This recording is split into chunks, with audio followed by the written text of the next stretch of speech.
You go first. Hello, hello. I'm going to move this up so I look official. We love a good official speech, even though I just wrote down everything I was going to say like 5 minutes ago. All right. So, my name's Andrew Lawlin. I am 23 years old. I have been going to Lighthouse for the last, I don't know, maybe 2-3 years. Not exactly sure the time frame on that, but Lighthouse has been something that's really been encouraging. Lots of brothers and sisters in Christ who have just been able to kind of help me along my journey, especially through COVID. That was rough. So what do? I am a videographer. I've been doing videography for, well, a long time. Maybe out of high school, I didn't really know what I wanted to do. So I was like, well, we'll try a whole bunch of different things. So I started a videography company 2 weeks before COVID. That was rough. Then, yeah, I guess that's a little bit about what I do for work. So I'm not working on base, which is abnormal. So how did I get into missions? Well, I'm going to play a video in a little bit, but I threw it together today, so hopefully it's good. But I grew up with a lot of learning struggles, as you'll hear in the video. Didn't have really... I basically never ever wanted to learn another language, and I never wanted to go to a country that spoke another language. I was like, that's stupid. I'm stupid. That's not going to work. So I decided that was just not going to work, and so I decided to stay in the US. But God had other plans. So I got really addicted to video games. We adopted my brother from China, and I was like coping with that and trying to figure out what the heck that looks like. And so getting into missions looked like me getting addicted to playing video games, and then quitting cold turkey because I realized that was not going where God wanted me to go. Where God kind of took a hold of me was I was listening to, or I was telling my story to somebody, and they were like, oh, that's really cool. We have a ministry in New Zealand. Would you like to come and be an intern in New Zealand with us? And I was like, heck no. I'm a senior year of high school, super expensive. I don't have time for that. I'm 17 at the time, and so I said no. Well, I prayed about it a lot, and God was like, yes, you're going. So at 17 years old, I went to New Zealand. I went by myself for 2.5 weeks and toured around, and then I stayed and was an intern at a ministry for 2.5 months. And then I just kind of fell in love with missions. But New Zealand speaks English, obviously, and so I was still like absolutely never going to a country that didn't speak English. So then I'm going to Cornerstone, and there's all these lovely people, and there's this ministry which Michaela will be talking a lot about, so I'm not really going to touch too much on that. But there's a ministry called My Special Treasure, and a lot of people kept poking me, and I was like, fine. There was like 15 different people.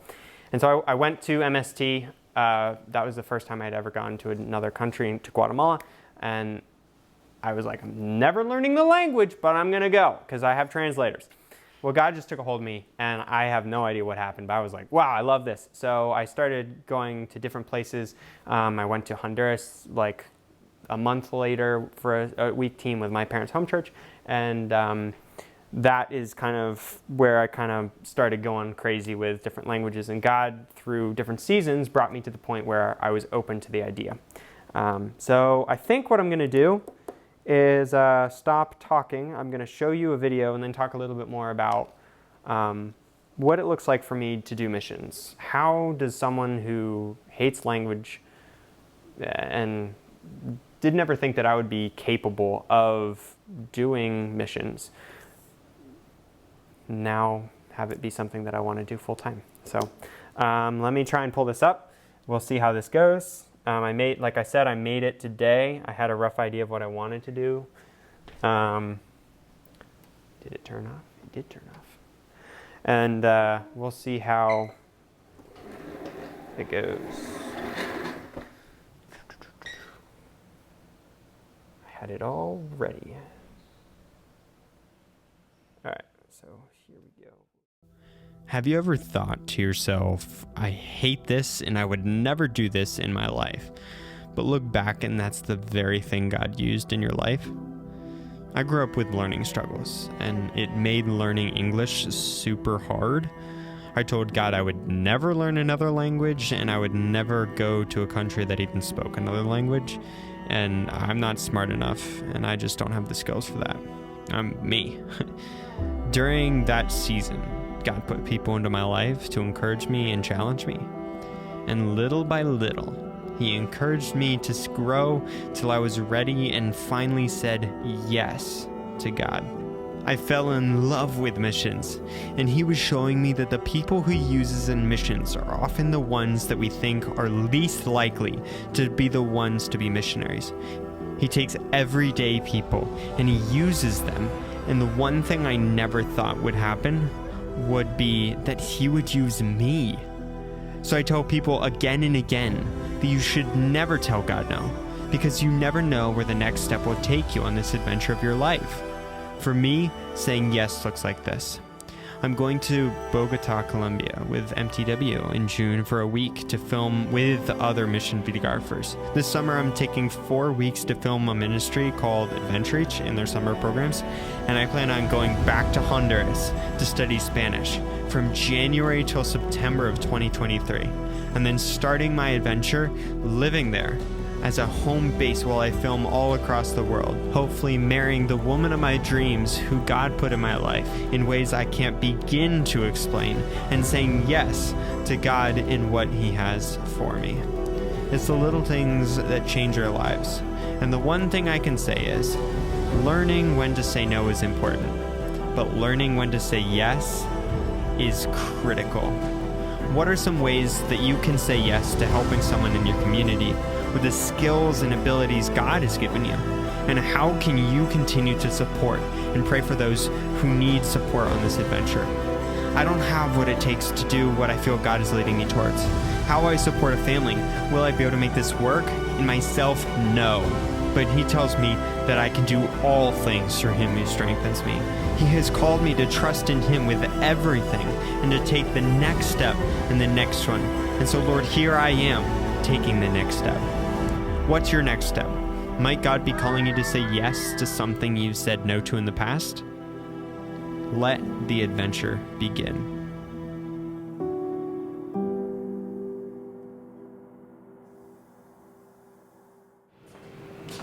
So... And he said, is it going to be good? Just put it together today. I put it together today, so I was like, I have no idea. Yeah. So I think the main takeaways that I have from that is, like, over my life, I've always told myself I'm never good enough and I'm not like someone who could do missions. And I think one of the coolest things about missions is not everyone has to do it out of the country. I think you see stuff like this, you're like, oh, great, you have to go to Honduras. No, you do not. You don't have to go to Honduras. You don't have to go to Guatemala. You don't have to go to a different country. There are so many areas in our community, in the US, all over the world that need believers who are passionate about what they believe in.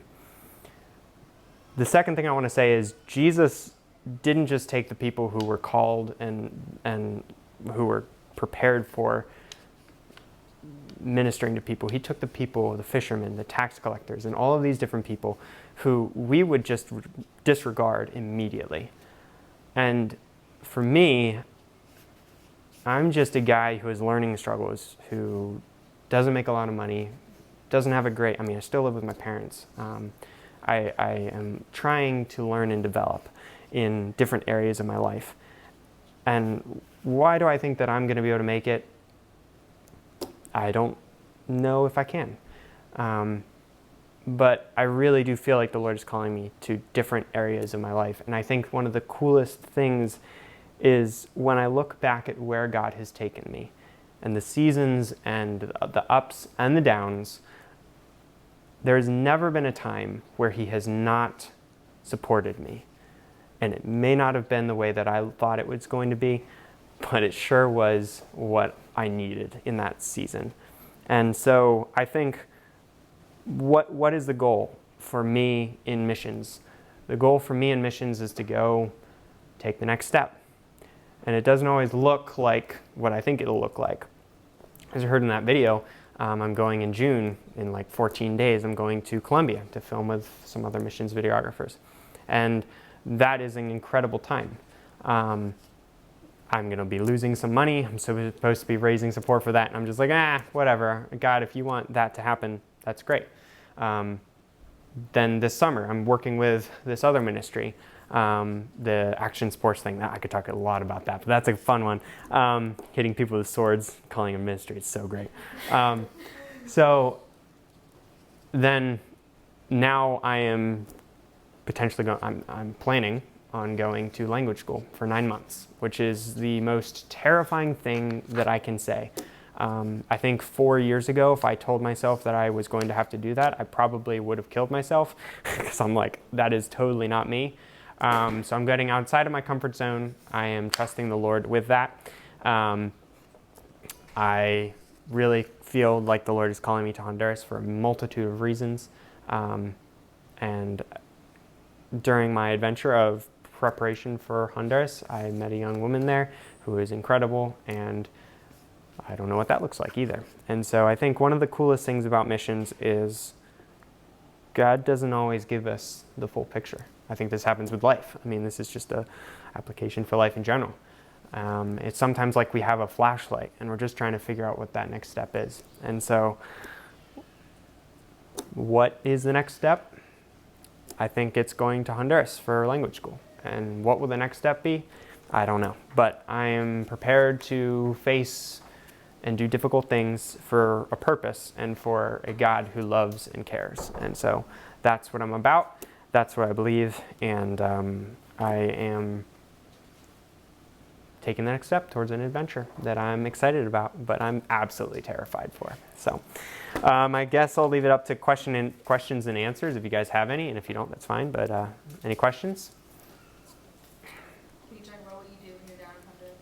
What do I do in Honduras? So that's a great question. So when I went to Honduras, most of the missions that I've went to started out with me being an intern. So it's just me kind of showing up, helping out in whatever ways.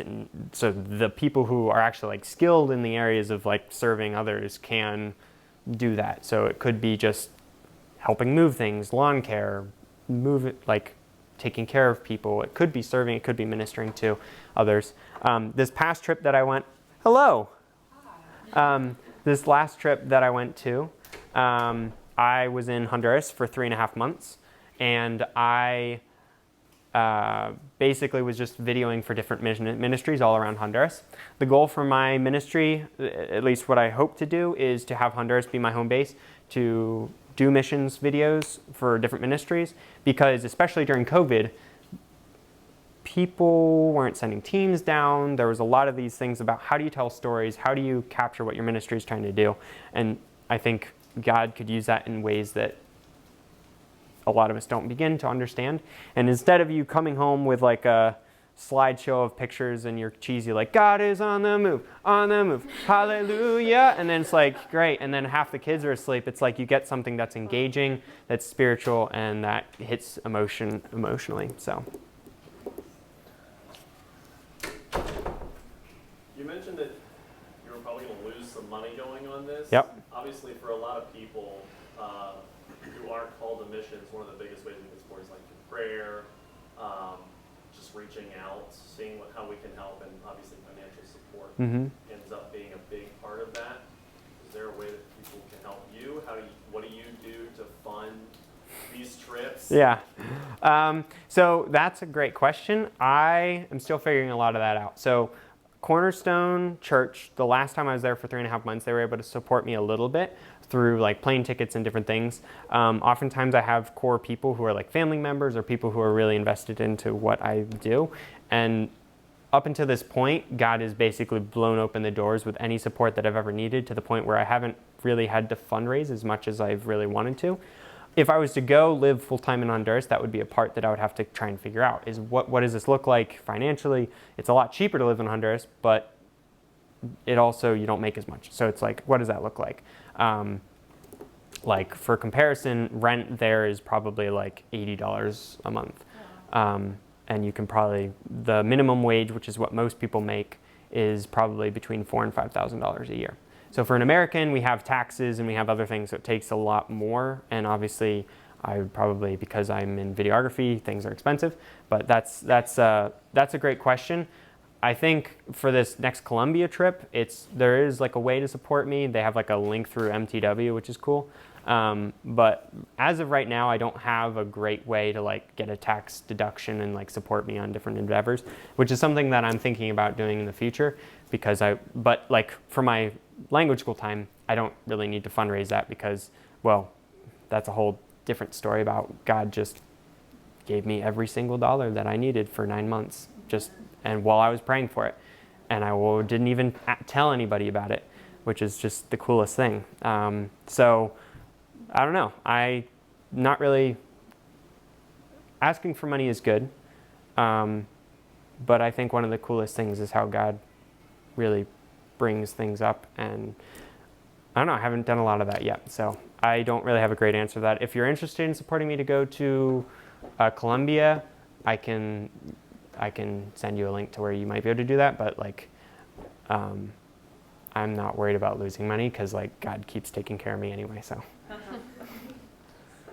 but thank you for that question, asking that. Your business is Release One? Yeah, so my business is Release One Media. I'm trying to like figure out how to do that. So my mission stuff is Release One Missions, and it has like its own website because I'm trying to like separate the two now that I'm trying to do two different things. So, and like when you're going over, your goal is to like work for yourself. You don't want to have to work for another organization. yes, I want to be able to help everybody, like MTW, RUF, IGN, like all these different organizations, and especially the smaller ministries. A lot of times they're the ones that need the most support because they're not as well known. So. Anybody else? All right. Well, thank you very much for listening to me, and it was wonderful.